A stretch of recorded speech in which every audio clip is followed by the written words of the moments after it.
闊別36年嘅母校漢華中學，我嚟啦！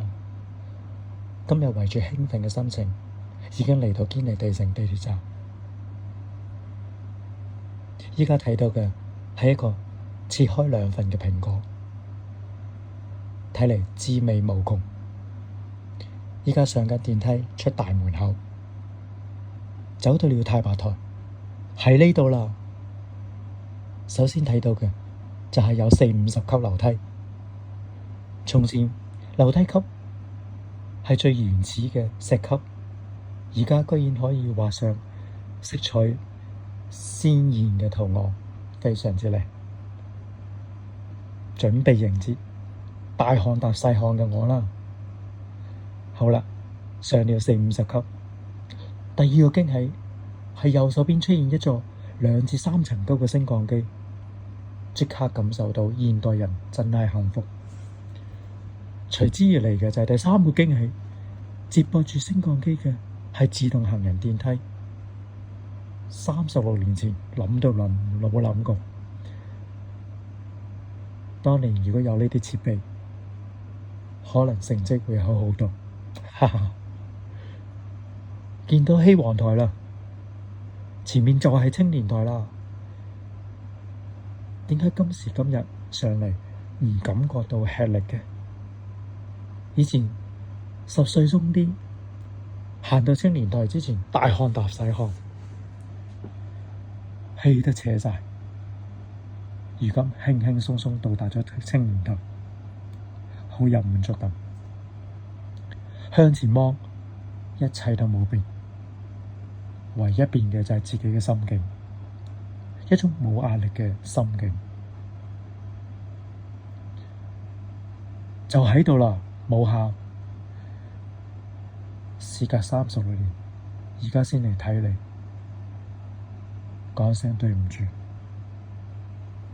突然之間情緒波動，一幕幕從前嘅情景湧上心頭。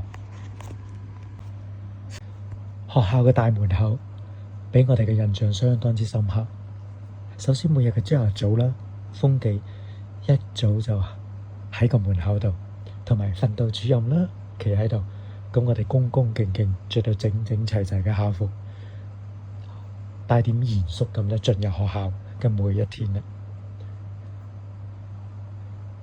第二樣就係個體育課，我哋嘅體育課好多時都喺門口集合，因為準備要圍繞山跑一圈，有時向上，有時向下。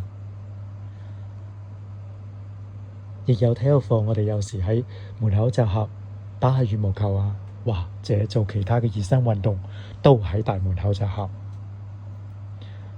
第三，最重要喺大門口做咩啊？就係每年嘅中學、小學都喺大門口影畢業相，齊集師生們，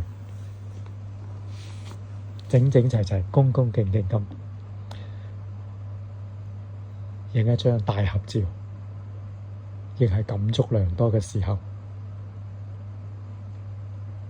第二個地方就係老班廟旁邊嗰個叫廣悅堂嘅公所。喺呢一度，我哋度過咗有8年、9年嘅中小學。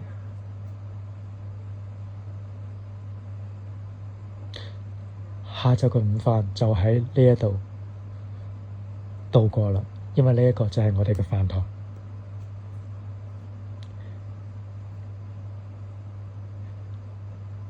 第三就係到我哋放學嘅時間啦，沿住左右兩邊落山，